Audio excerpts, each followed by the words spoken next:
Cops laughed as I bled out, thinking I was worthless. I was an undercover detective.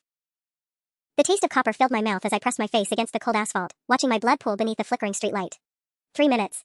That's how long I'd been lying here on Maple Street, ribs screaming with each shallow breath, while the sound of approaching sirens grew louder. Finally. I tried to lift my head as the patrol car's red and blue lights painted the grimy alley walls. Officers Martinez and Webb, I could see their name tags as they stepped out, taking their sweet time. Martinez was already shaking his head before he even reached me. Jesus Christ, another one, he muttered, nudging my shoulder with his boot. Not gently. I tried to speak, tried to tell them who I was, but only a wet gurgle came out. The dealer who'd beaten me, Tommy Snake Rodriguez, had done a number on my throat before I'd managed to get away.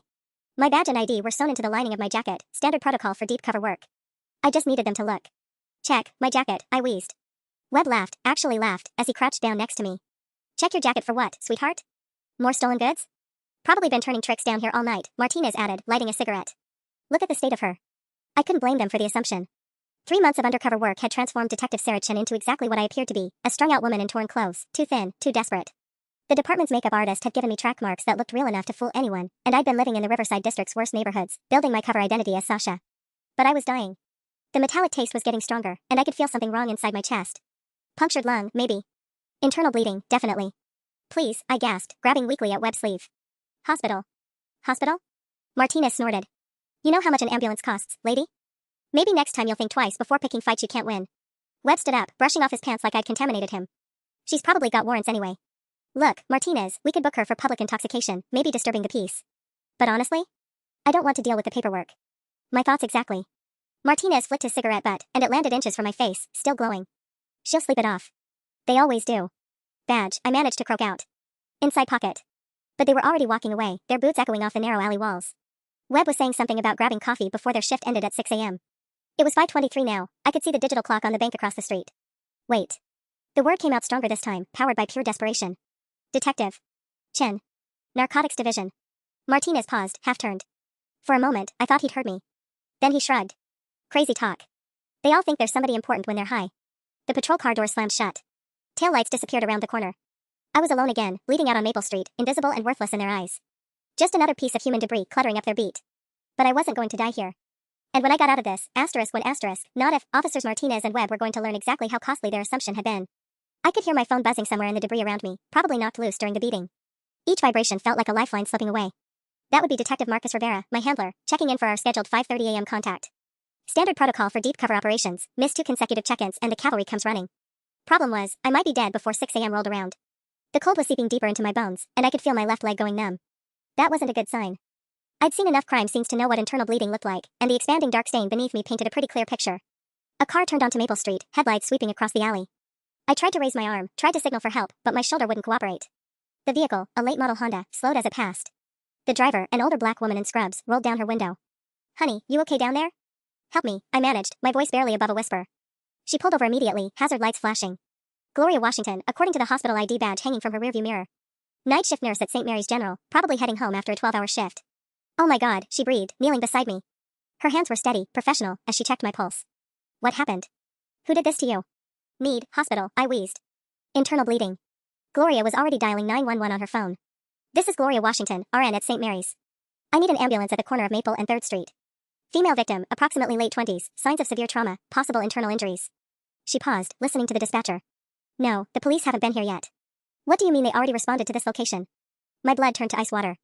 Ma'am, dispatch shows units 247 and 156 cleared this address at 5:26 a.m. with a code 4, no assistance needed. Gloria's voice was rising. Well, there's definitely assistance needed here. Units 247 and 156. Martinez and Webb. They'd actually filed a report saying no help was required. They'd covered their tracks, documented their decision to leave me here to die. Listen to me carefully, I whispered, grabbing Gloria's wrist with what little strength I had left. Detective Sarah Chen. Badge number 4471. Narcotics Division. Call Captain Morrison at the 14th Precinct. Gloria's eyes widened, but she didn't question it. She was already dialing again. Captain Morrison? This is Gloria Washington, I'm a nurse, and I have someone here claiming to be Detective Chen from narcotics. She's badly injured and says responding officers left the scene. A pause. Badge number 4471. I could hear shouting through the phone, Captain Morrison's voice, though I couldn't make out the words. He's sending units immediately, Gloria said, covering the phone. And Detective Rivera is en route. The ambulance arrived 4 minutes later, followed by 3 patrol cars and Rivera's unmarked sedan. As the paramedics worked on me, I caught glimpses of Rivera's face, pale, furious, talking rapidly into his radio. Detective Chen, can you hear me? The paramedic, a young guy named Torres according to his name tag, was checking my pupils with a flashlight. We're going to take good care of you. What's your pain level, 1 to 10? 15, I mumbled as they lifted me onto the gurney. But the physical pain was nothing compared to the rage building in my chest. Martinez and Webb thought they'd left a worthless junkie to die in an alley. Instead, they'd just signed their own death warrants, professional ones, anyway. I was going to bury them. The hospital lights were too bright, everything painted in harsh white that made my head pound worse than the concussion already was. I'd been conscious for 6 hours now, long enough for the doctors to stabilize me and long enough for the full scope of Martinez and Webb's negligence to sink in. Dr. Patricia Hernandez, the trauma surgeon who'd operated on my ruptured spleen, sat beside my bed with a clipboard thick with documentation. She wasn't smiling. Detective Chan, I need you to understand how close this was. When you arrived, your blood pressure was 70/40. Another 20 minutes and we would have lost you. She flipped through the pages. Ruptured spleen, 3 broken ribs, collapsed lung, and a grade 2 concussion. The internal bleeding alone. She didn't need to finish. I'd seen enough crime scene photos to know what 20 more minutes would have meant. Captain Morrison stood in the corner, his usually perfect uniform wrinkled like he'd slept in it. Which he probably had, considering it was now 2:47 p.m. and he'd been here since dawn. His phone had been buzzing constantly, internal affairs, the chief, probably the mayor's office by now. Sarah, I need to ask you some questions while they're fresh, Morrison said gently. But first, you should know, Martinez and Webb are already suspended pending investigation. The moment Rivera confirmed her identity, I pulled them off the street. Their report, I croaked, my throat still raw. They filed a code 4.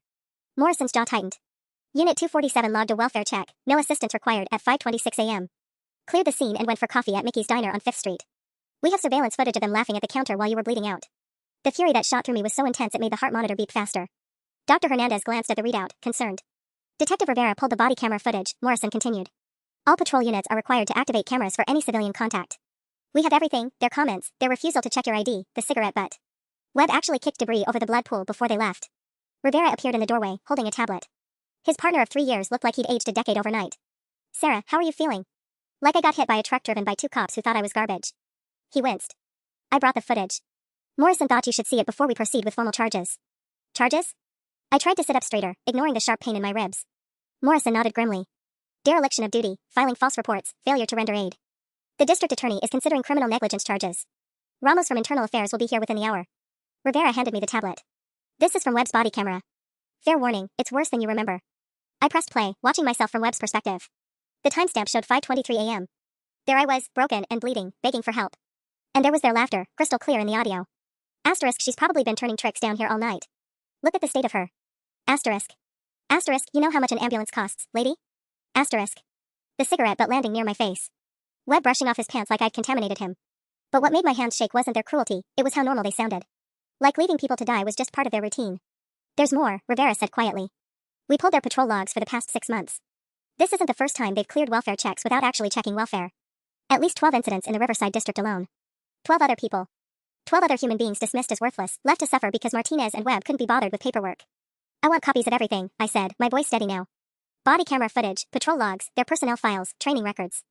All of it. Morrison raised an eyebrow. Sarah, Internal Affairs will handle. Internal Affairs will do their job, I interrupted. But I'm going to do mine too. Those 2 bastards didn't just try to kill a cop. They've been playing God in the Riverside district, deciding who deserves help and who doesn't. How many Gloria Washingtons drove past someone dying because they trusted that police had already handled it? The room fell silent except for the steady beep of my heart monitor. This goes way beyond personal revenge, Captain. This is about a pattern of misconduct that's probably killed people. And I was going to make sure everyone knew it.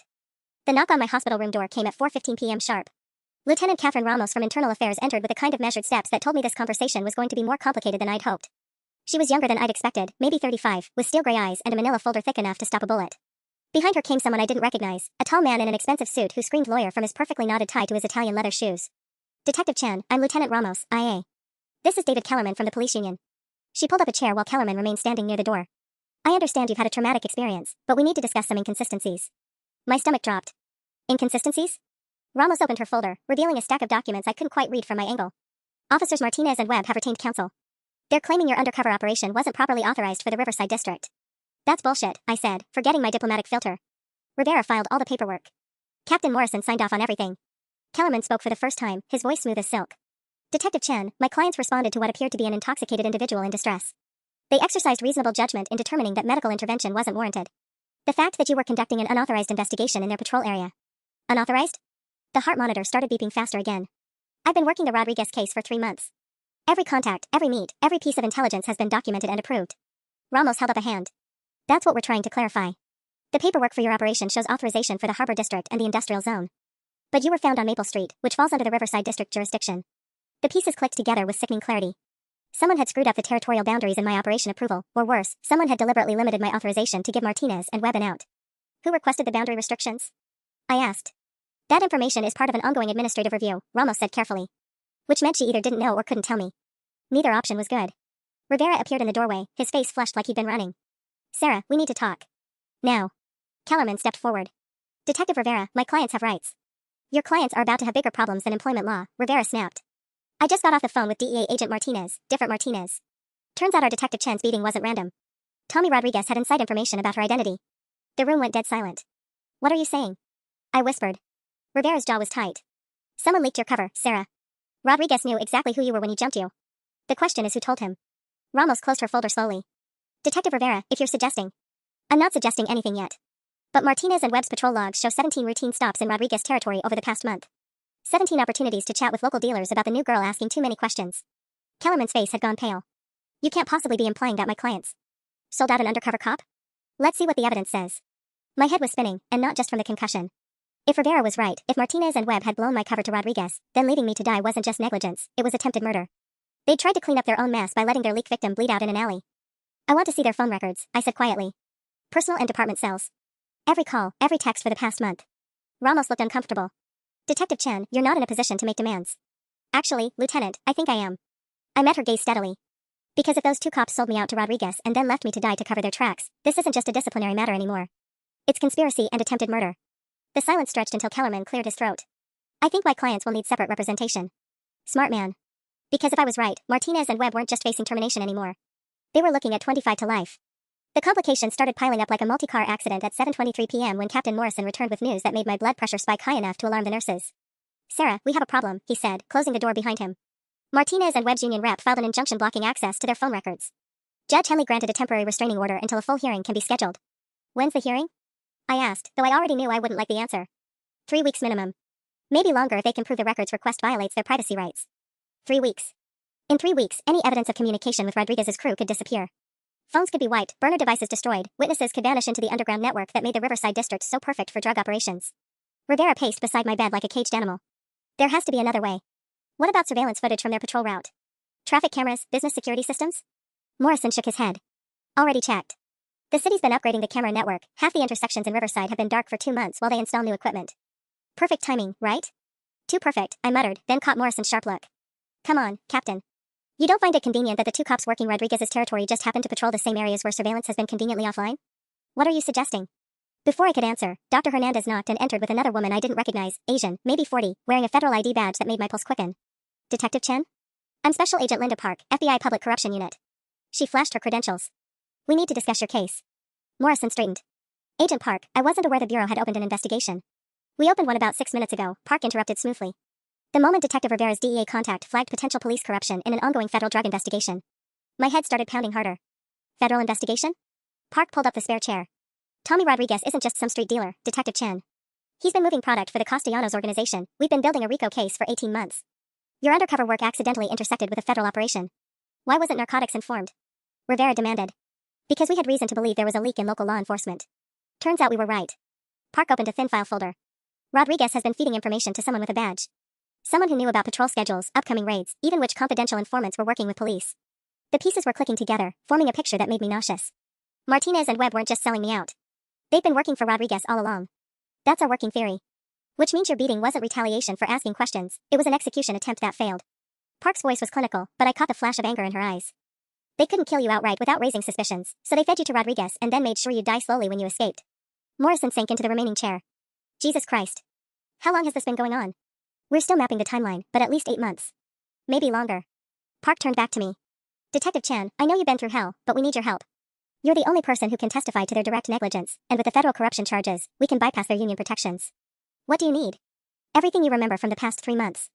Every interaction, every patrol car you saw in Rodriguez territory, every time you felt like someone was watching you. She paused. And I need you to go back undercover. The heart monitor started beeping rapidly again. Dr. Hernandez stepped forward, concerned, but I waved her off. Go back? Are you insane? Rodriguez knows who I am now. Rodriguez is in federal custody as of 2 hours ago. We picked him up on weapons charges, nothing connected to you yet. His crew thinks you're dead. Rivera was shaking his head. Absolutely not. Sarah just had major surgery. In 2 weeks, when she's medically cleared, Park said calmly. Just long enough to document Martinez and Webb's reaction to news of your death and see who they contact. I stared at the ceiling, processing the magnitude of what she was asking. Going back meant risking my life again. But staying meant letting 2 corrupt cops walk away from attempted murder. If I do this, I said slowly, I want everything. Full federal protection, complete surveillance backup, and I want to be the one who puts the cuffs on those bastards. Park smiled for the first time since entering. Deal. 2 days later, at 3:47 a.m., everything went sideways. I was finally sleeping without morphine when the commotion in the hallway jolted me awake. Raised voices, hurried footsteps, and then Rivera burst through my door with Agent Park close behind. Both looked like they'd been dragged from their beds. Sarah, we have a problem, Rivera said, his voice tight. Rodriguez is dead.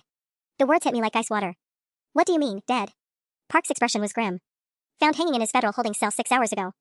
Apparent suicide, but the timing is awfully convenient. My mind raced. Rodriguez was our key witness, the only person who could directly link Martinez and Webb to the corruption scheme. Without him, we had circumstantial evidence and my testimony about being left to die, enough for negligence charges, maybe, but not conspiracy to commit murder. There's more, Rivera continued. Someone accessed Rodriguez's arrest records from a police terminal at 11:43 p.m. last night. Guess whose login credentials were used? Let me guess, Martinez or Webb? Neither. It was Sergeant Patricia Kowalski from the Records Division. She claimed someone called her at home, identified himself as Captain Morrison, and requested the information for an urgent case review. Morrison would never make that kind of call, especially not from an untraceable number. But Kowalski wouldn't have known that in the middle of the night. Park pulled up a chair. Detective Chen, we think Rodriguez was murdered to keep him quiet. Someone with access to the federal detention facility arranged his death and made it look like suicide. The scope of this conspiracy was expanding beyond 2 corrupt patrol officers. We were talking about a network that reached into federal facilities, possibly involving corrections officers, maybe even other federal agents. Who else knew about Rodriguez's arrest? I asked. That's the million-dollar question. The arrest report was classified, but it went through standard channels, federal prosecutor's office, detention facility intake, and our field office. Any one of those places could have leaked it. A new thought struck me, cold and terrifying. If they could get to Rodriguez in federal custody, what makes you think they can't get to me here? Rivera and Park exchanged glances that confirmed my worst fears. We've already arranged additional security, Park said quickly. Hospital security has been briefed, and we have agents positioned throughout the building. Briefed by whom? How do we know hospital security isn't compromised too? The silence that followed was deafening. Rivera ran his hand through his hair. Sarah, we think this goes deeper than Martinez and Webb. The Castellanos organization has been operating in the city for 2 years without major interference. That requires protection at multiple levels. You're talking about judges, prosecutors, maybe even federal agents. We're talking about a lot of money changing hands, Park confirmed. The kind of money that can buy silence in very high places. A knock on the door made all 3 of us tense. Dr. Hernandez entered, but something was off about her expression, too neutral, too careful. Detective Chen, I need to check your surgical site and adjust your pain medication. Park stood up smoothly. Doctor, I'll need to observe any medical procedures. Federal security protocols. Dr. Hernandez hesitated for just a fraction of a second, but I caught it. In 3 days of treatment, she'd never hesitated about anything. Of course, she said. Though I should mention, we've had several inquiries about Detective Chen's condition. Reporters, mostly, but also some individuals claiming to be family members. What kind of individuals? Rivera asked. A man claiming to be her uncle called twice yesterday. Asked very specific questions about her injuries and recovery timeline. I don't have an uncle. My parents died in a car accident when I was 12, and I was raised by my grandmother who passed 5 years ago. No living relatives, which was one reason I'd been selected for deep cover work. Someone was fishing for information about my condition and when I'd be vulnerable. Doctor, I said carefully, I think we need to discuss transferring me to a more secure facility. But as the words left my mouth, I realized the terrifying truth. There might not be anywhere secure enough to hide from a corruption network this deep.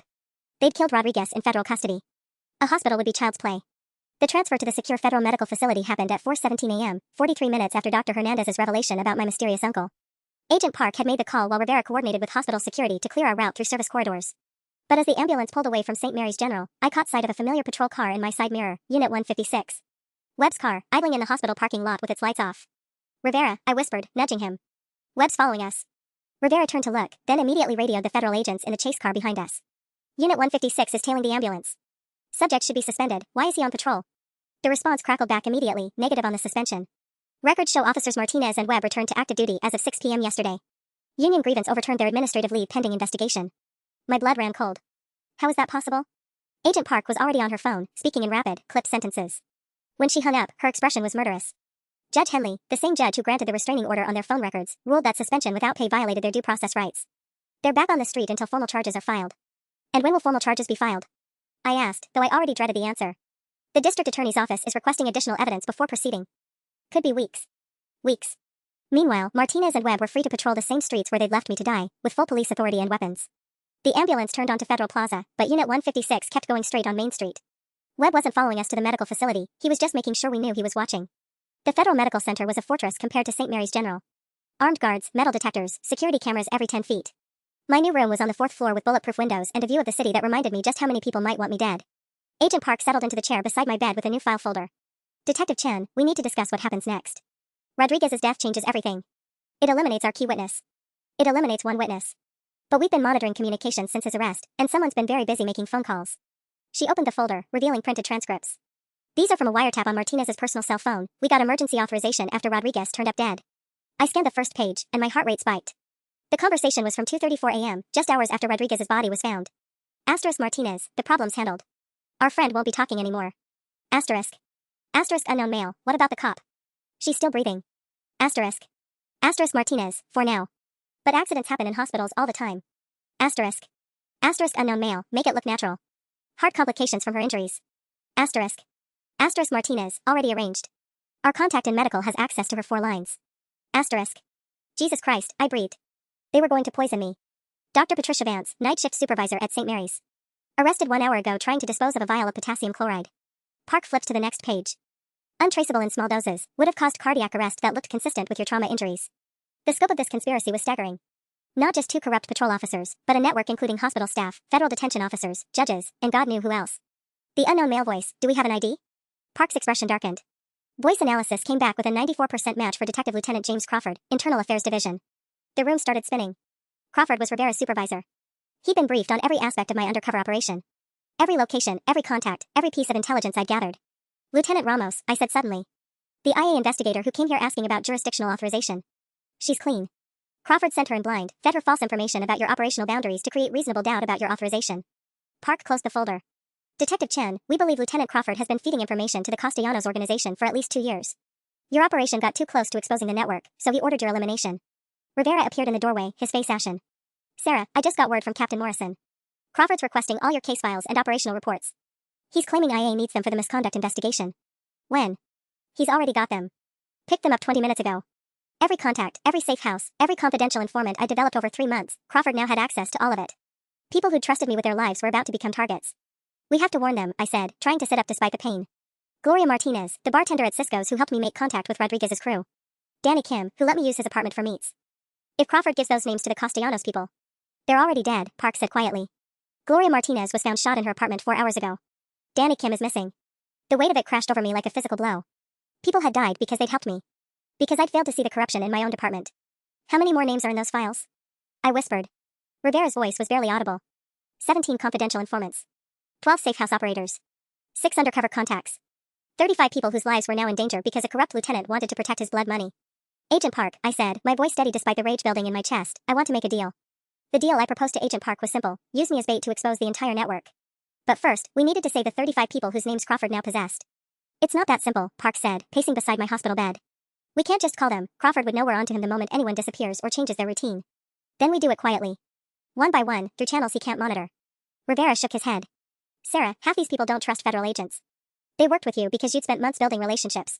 A stranger showing up at their door claiming to be FBI? They'll run or assume it's a setup. He was right. Street-level informants lived in constant fear of retaliation. Gloria Martinez had helped me because I'd bought groceries for her elderly mother when she was short on rent. Danny Kim let me use his apartment because I'd helped his sister get into a community college program. Trust built over months of small favors and shared risks couldn't be transferred to federal agents in a phone call. What if I wasn't a stranger? I asked. Park stopped pacing. Detective Chan, you're in no condition. What if they thought I was dead? I interrupted. Crawford expects me to die from my injuries. Martinez and Webb think their hospital contacts succeeded. Let's give them what they want. The room fell silent except for the steady beep of my heart monitor. A fake death, Rivera said slowly. Public funeral, death certificate, the works. Exactly. Crawford relaxes his guard, thinking the threat is eliminated. Meanwhile, I'm free to move without anyone looking for me. Agent Park was already shaking her head. Too risky. If anyone in the network sees you alive, they won't. New identity, complete physical transformation, federal protection. I become someone else while we dismantle their operation from the inside. And if it goes wrong? If Crawford discovers you're alive? I met her gaze steadily. Then at least 35 innocent people will be safe because we got to them first. The debate continued for another hour, but I could see Park warming to the idea. A fake death would give us unprecedented access to the corruption network while protecting the people whose only crime was helping a cop do her job. At 6:23 a.m., Dr. Hernandez, the real Dr. Hernandez, not whatever imposter had tried to kill me, entered with news that changed everything. Detective Chan, I need to inform you of a development. Patricia Vance, the night supervisor who was arrested, has been found dead in her holding cell. Another suicide. Another convenient death to silence a witness. Let me guess, I said bitterly. She left a confession note taking full responsibility and clearing everyone else. Dr. Hernandez looked surprised. Actually, yes. How did you know? Because by now, the pattern was obvious. Anyone who could expose the network's reach was being systematically eliminated before they could talk. Agent Park's phone buzzed with an encrypted message. She read it twice, her expression growing darker. What is it? Rivera asked. 3 more names from your informant list were found dead in the past hour. All apparent drug overdoses, all staged to look like coincidental deaths. The killings were accelerating. Crawford wasn't just cleaning up loose ends, he was rushing to eliminate every trace of the network before we could build a case. That settles it, I said. We fake my death today. Right now, before they kill anyone else. Sarah. Rivera, they're murdering people I swore to protect. Every minute we wait, more bodies pile up. I turned to Park. How quickly can you arrange a death certificate? Give me 2 hours. You have 1. After that, Detective Sarah Chin dies from complications related to her injuries, and someone new takes over this fight. Park was already making calls. I'll need a closed casket ceremony, immediate cremation, and a new identity package. And I'll need a way to contact the remaining informants without going through official channels, I added. Rivera pulled out his personal phone. I know someone who can help. Maria Santos, retired detective who runs a community outreach program in Riverside. The informants trust her, and she's got no connection to current department operations. As the plan solidified around me, I felt something I hadn't experienced since waking up in that alley, hope. Not just for justice against Martinez and Webb, but for something bigger. We were going to tear down the entire corrupt network, one carefully planned step at a time. And Detective Sarah Chen was going to do it from beyond the grave. The plan to fake my death hit its first major snag at 7:47 a.m. when Agent Park returned from her phone calls looking like she'd been punched in the gut. We have a problem, she said, closing the door behind her. I can't get authorization for a fake death operation. My supervisor is blocking it. Rivera looked up from his phone. What do you mean, blocking it? Assistant Director Walsh says the Bureau can't be party to falsifying federal death records. Legal liability is too high, and if it gets out, it compromises every other undercover operation we're running. I felt the hope drain out of me like water through a broken dam. So we just let them keep killing people while we build a case through proper channels? There might be another way, Park said carefully. Unofficial channels. Off the books. You're talking about going rogue. I'm talking about creative problem solving. She pulled her chair closer. What if Detective Sarah Chin really did die from her injuries, but the death was delayed? Rivera frowned. I don't follow. Park opened her laptop. Hospital records show you flatlined for 37 seconds during surgery. Technically, you were dead. What if that death just wasn't properly recorded until now? You want to backdate my death certificate? I want to create documentation that shows you died 3 days ago from surgical complications, but there was a clerical error that delayed filing the paperwork. It happens more often than you'd think. The audacity of it was breathtaking. Not a fake death, but a real one that had been bureaucratically misplaced. What about the funeral? My body? Medical examiner's office has 37 unclaimed bodies scheduled for cremation this week. We substitute one of them, listed as Jane Doe 23 to 4471, close enough to your badge number that Crawford will notice the connection and assume someone's sending a message. Rivera was shaking his head. This is insane. If anyone discovers the switch. They won't, because officially there is no switch. Sarah Chin died on the operating table. The body being cremated really is a Jane Doe. We're just correcting the paperwork. A knock on the door interrupted us. Maria Santos entered, Rivera's contact from the community outreach program. She was exactly what I'd expected, mid-50s, steel gray hair, the kind of calm authority that came from 30 years of dealing with street-level problems. Detective Chen, she said, extending a calloused hand. Marcus filled me in. I knew your grandmother, Elena. Good woman. The mention of my grandmother caught me off guard. You knew Elena? Worked with her at the community center before she passed.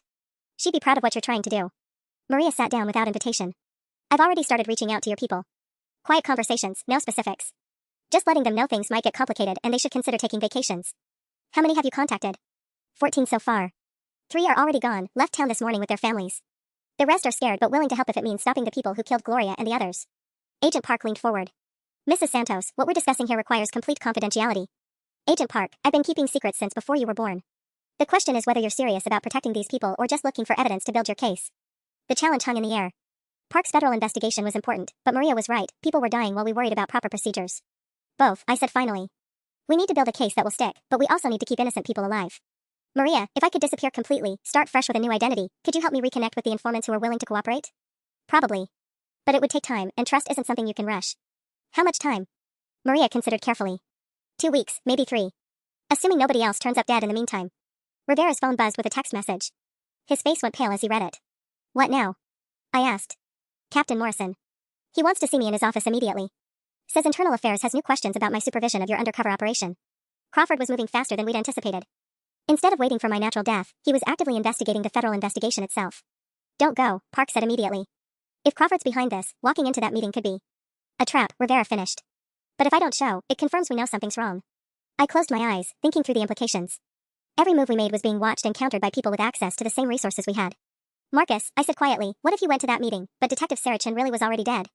He met my eyes, understanding immediately. When? 1 hour ago. Surgical complications, just like Park suggested. I turned to Maria. How quickly can you spread word on the street that I didn't make it? Give me 30 minutes. Agent Park was already typing on her laptop. I can have the documentation ready in 20 minutes. But once we do this, there's no going back. Sarah Chen disappears forever.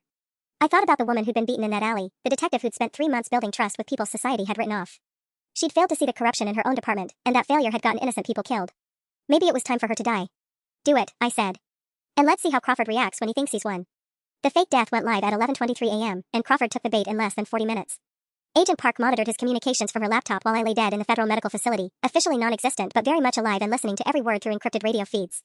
Crawford's first call was to Martinez at 12:07 p.m., problem solved. Chin died from surgical complications an hour ago. Natural causes, no questions asked. Martinez's response chilled my blood, about fucking time. What about her files? Already secured. The federal investigation dies with her, no witness, no case. But Crawford's second call revealed something that made my hands shake with rage. At 12:19 p.m., he dialed an unknown number and spoke in rapid Spanish to someone he called Chief, boss. La policía está muerta. El problema terminado. The cop is dead. Problem finished. Agent Park's translation software picked up the response, excellent. Continua con la limpieza. Excellent. Continue with the cleanup. He's not just working for the Castellanos organization, I whispered to Park. He's taking orders directly from them. The scope of Crawford's betrayal was staggering. A 20-year veteran of internal affairs, responsible for investigating police misconduct, was actively coordinating with drug traffickers to eliminate threats to their operation. Rivera returned from his meeting with Captain Morrison at 1:45 p.m., looking shaken but relieved. Crawford was there, offering his condolences on your death. Seemed genuinely satisfied that the complication from your undercover work had been resolved. What did Morrison say? He's devastated. Blames himself for not seeing the jurisdictional issues that led to your being in the wrong place at the wrong time. Rivera paused. Crawford volunteered to handle the final case report personally, to spare Morrison the paperwork. Of course he did. Crawford wanted to control every piece of documentation related to my operation, ensuring that any evidence of the corruption network disappeared into his personal files. Maria Santos arrived at 2:15 p.m. with better news than I dared hope for. 18 of your people are safe. They've scattered to relatives in other cities, temporary but effective. The remaining 15 want to help nail the bastards who killed their friends. It's too dangerous, I said immediately. Crawford has their names. Crawford thinks they're running scared or dead. He's not actively hunting them because he believes the threat is over. Maria sat down heavily. But detective, these aren't helpless victims. They're survivors who've been dealing with corrupt cops for years. They know how to stay invisible when they need to. Agent Park looked up from her laptop. We just intercepted another call. Crawford's arranging a meeting tonight at 9 p.m., location codenamed the warehouse. He told someone to bring the package and the final payment. Payment for what? Based on the conversation context, I think they're concluding whatever arrangement they had regarding your elimination. Crawford's getting paid for services rendered. The audacity of it made my chest tight with fury. A lieutenant in internal affairs was literally getting paid by drug dealers for arranging the murder of a police detective. Where's this warehouse? I asked. Park shook her head. Still working on that. But Sarah, you can't be thinking. I'm thinking we finally have a chance to catch them in the act. Crawford, whoever he's meeting, maybe even some of the Castellanos people. You're supposed to be dead. If anyone sees you, they won't recognize me. I turned to Maria. How good are your people at surveillance? The kind where you blend into the neighborhood and nobody notices you're watching? Maria smiled grimly. Honey, my people have been watching corrupt cops for decades. It's a survival skill. Rivera was already reaching for his phone. I can coordinate with a few clean detectives, people I know Crawford hasn't compromised. Set up a proper surveillance operation. No official police involvement, Park said firmly. If this goes wrong, the FBI can't be connected to vigilante justice. Then it's not vigilante justice, I said. It's a dead detective getting one last chance to protect the people she failed. The room fell silent as the weight of what we were planning settled in. We were going completely off the books, using street informants and federal resources to trap a corrupt internal affairs lieutenant in the act of receiving payment for murder. But as I thought about Gloria Martinez dying alone in her apartment, about Danny Kim disappearing without a trace, about 35 lives hanging in the balance, I knew we didn't have a choice. Crawford thought Detective Sarah Chen was dead. Tonight, he was going to learn that some ghosts don't rest until justice is served. The warehouse Crawford had chosen for his payoff meeting turned out to be an abandoned textile factory in the industrial district, ironically, just 2 blocks outside the boundary of my original undercover authorization. At 7:43 p.m., Maria's surveillance team was already in position while I sat in the back of Agent Park's unmarked van, wearing a black wig and enough makeup to change my bone structure. Radio check, Maria's voice crackled through our encrypted channel. Santos 1 in position on the north side. I've got eyes on the main entrance. 3 more voices checked in, Maria's most trusted informants, positioned around the warehouse perimeter. People who'd survived decades in neighborhoods where knowing which cops to avoid was literally a matter of life and death. Agent Park monitored federal communications while Rivera coordinated with the 2 clean detectives he'd carefully selected, Detective Janet Kim from Vice, no relation to missing Danny Kim, and Detective Robert Torres from Homicide. Both had rock-solid reputations and no connection to Crawford's Internal Affairs Division. At 8:17 p.m., the first vehicle arrived. A black Escalade with tinted windows that screamed, criminal enterprise with too much money. Santos 2 here, came the whispered report. 3 males exiting the vehicle. Hispanic, well-dressed, definitely not local talent. These guys look like management. Castellanos organization higher-ups, just as we'd hoped. If we could document Crawford receiving payment from known drug traffickers, it would be enough evidence to bring down the entire corruption network. At 8:34 p.m., Crawford's personal vehicle, a silver Toyota Camry registered to his ex-wife, pulled into the warehouse parking lot. Target acquired, Rivera reported from his position 3 blocks away. Crawford's entering the building alone. But at 8:41 p.m., everything started falling apart. Santos 4 here, we've got a problem. 2 patrol cars just turned onto Industrial Boulevard, heading straight for the warehouse. My blood turned to ice. Which units? Can't see the numbers yet, but, fuck. It's Martinez and Webb. Agent Park was already reaching for her radio. All units, abort surveillance. Repeat, abort. Wait, I interrupted, watching the patrol cars through our van's tinted windows. They're not responding to a call. Look at how they're moving. Instead of approaching with caution like cops responding to a potential crime scene, Martinez and Webb were driving directly to the warehouse like they knew exactly where they were going. They're part of the meeting, Rivera said grimly. Crawford didn't just sell information to the Castellanos people, he brought Martinez and Webb in his muscle. The scope of the corruption was even worse than we'd imagined. Not just a lieutenant feeding information to drug dealers, but active police officers serving as enforcers for a criminal organization. Santos 1, can you get closer to the building? We need to hear what they're discussing. Negative. Too much open ground, and those patrol cars have spotlights that can cover the entire perimeter. At 8:52 p.m., our encrypted radio crackled with a transmission that made my heart stop. This is Detective Lieutenant Crawford, badge number 2847, requesting backup at 1247, Industrial Boulevard for a suspected federal surveillance operation. Park's face went white. He made us. How the hell did he make us? But I already knew. Crawford hadn't just been feeding information to criminals, he'd been monitoring federal communications, probably through contacts in other agencies. Our encrypted channels weren't as secure as we'd thought. All units, emergency evacuation now, Park ordered. Crawford knows we're here. As we prepared to retreat, my phone buzzed with a text from an unknown number. Detective Chan, I know you're not really dead. Warehouse. Now. Come alone or your informants start dying one by one. You have 10 minutes. Maria's voice came through the radio, tense with fear, movement at the east entrance. Armed men spreading out around the perimeter. They're hunting for us. Crawford had turned our surveillance operation into a trap. He'd used the meeting as bait to draw us out, and now we were surrounded by corrupt cops and armed criminals in an abandoned warehouse district with limited escape routes. How many of my people can you get out? I asked Maria. Maybe half, if we move right now. I looked at Agent Park, at Rivera, at the surveillance photos of Crawford shaking hands with drug dealers while wearing his internal affairs badge. Get them out. All of them. Sarah, what are you thinking? I was thinking that Detective Sarah Chen had died because she'd failed to protect innocent people. But maybe her ghost could finish what she'd started. I'm going in. I ignored Agent Park's protests and slipped out of the van at 9:03 p.m., using the maze of abandoned loading docks to approach the warehouse from the south side. The black wig itched against my healing scalp wounds, but the discomfort kept me focused as I navigated through shadows that reeked of motor oil and decades of industrial decay. Crawford's text had been clear, come alone or people die. But I wasn't stupid enough to walk into a trap completely unprepared. The wire taped to my ribs was broadcasting everything back to Park's equipment, and the GPS tracker sewn into my jacket would lead federal agents straight to my body if this went sideways. At 9:07 p.m., I reached the warehouse's main entrance, a rusted steel door that hung slightly ajar. Through the gap, I could hear voices echoing in the cavernous space inside. Told you the federal investigation would die with her, Crawford was saying. My sources confirmed the case files have been sealed pending administrative review. Then why are we having this conversation? The voice had a slight accent, Mexican, probably the Escalade passengers. Your detective problem should have ended 3 days ago. Because somebody's been asking questions. Maria Santos contacted half the informants on Chen's list, warning them to disappear. That doesn't happen unless someone knows more than they should. My blood chilled. Crawford had been monitoring Maria's activities, which meant he probably knew about the other survivors too. I eased the door open wider, staying low behind a stack of rotting wooden pallets. The warehouse's interior was lit by battery-powered work lights that cast harsh shadows across the concrete floor. Crawford stood in the center with 3 men in expensive suits, definitely Castellanos organization management. Martinez and Webb flanked the group like guard dogs, their service weapons visible.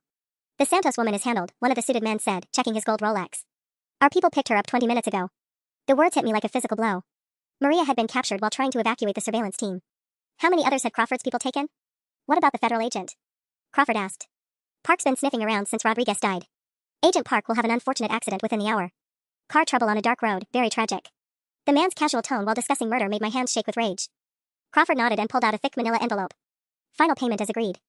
$200,000 for eliminating the Chen problem and cleaning up loose ends. Actually, Lieutenant, there's been a change in our arrangement. The warehouse fell silent except for the hum of the work lights. What kind of change? Crawford's voice carried a note of unease. The kind where you become a loose end yourself. The suited man gestured slightly, and Martinez stepped forward with his weapon drawn. Wait, what the hell? Crawford stumbled backward. We had a deal.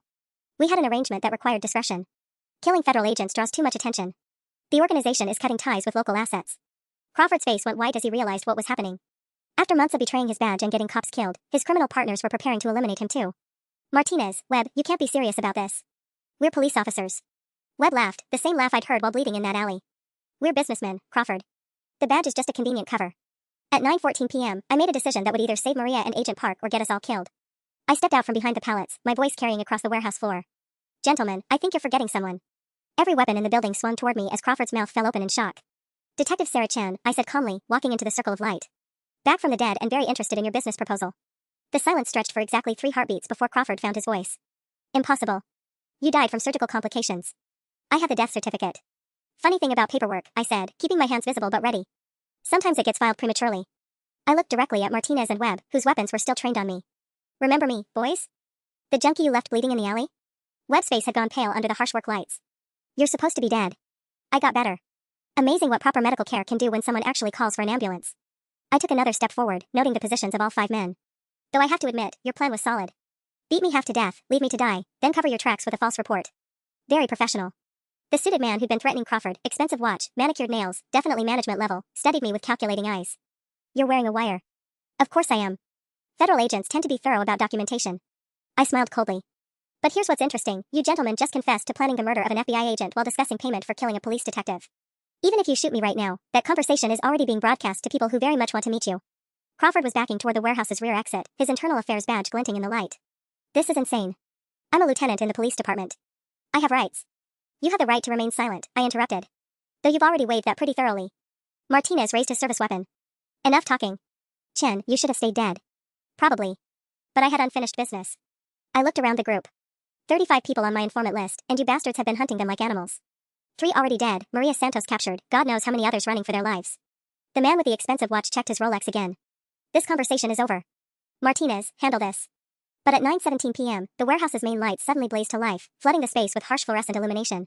A voice boomed through a megaphone from outside. Federal agents. The building is surrounded. Exit with your hands visible. Agent Park's voice, which meant she'd ignored Crawford's trap and called for backup instead of running. The cavalry had arrived right on schedule. The Castellanos men immediately scattered toward different exits while Martinez and Webb took cover behind concrete support pillars. Crawford stood frozen in the center of the warehouse like a deer in headlights, still clutching the envelope of blood money. Nobody leaves. I shouted, diving behind the nearest cover as bullets started flying. Those men just confessed to murdering federal agents. The firefight lasted less than 2 minutes. Professional criminals might be good at intimidation and corruption, but they weren't prepared for a coordinated federal assault. The warehouse had 6 exits, and Agent Park had positioned teams at every one. By 9:19 p.m., it was over.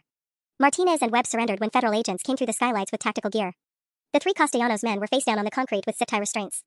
Crawford sat against a concrete pillar, hands behind his head, staring at me with a mixture of hatred and disbelief.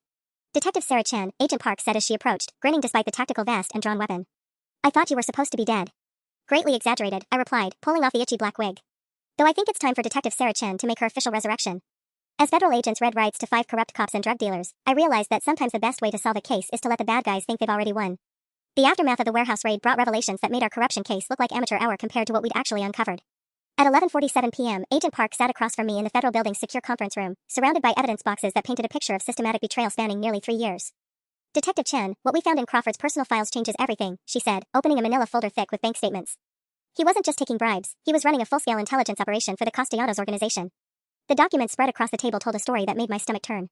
Monthly deposits of $15,000 to $25,000 in Crawford's offshore accounts.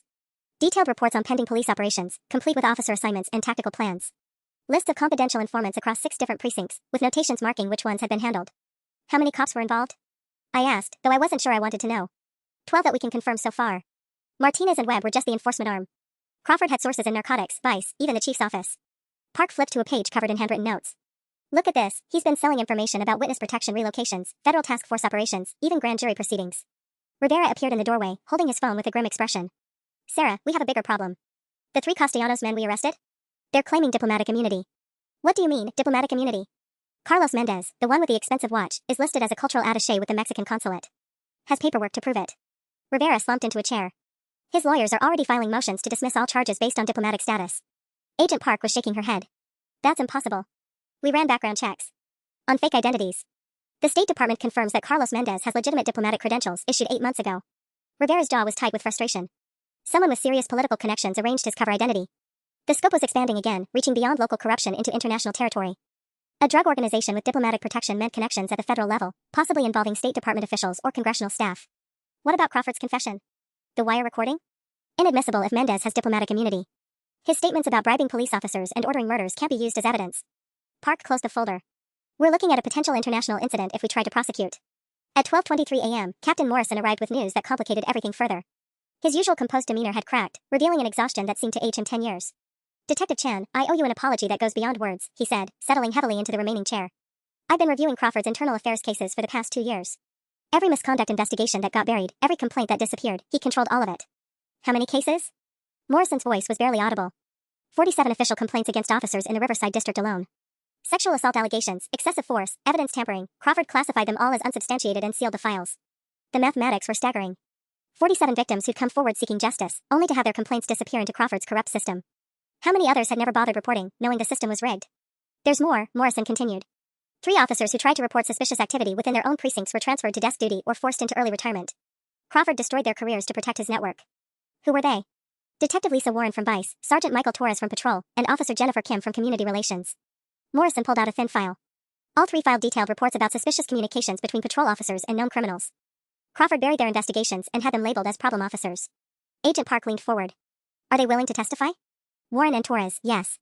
But Officer Kim died 6 months ago in what was ruled a single-car accident on Highway 101. Morrison's meaning was clear without him spelling it out.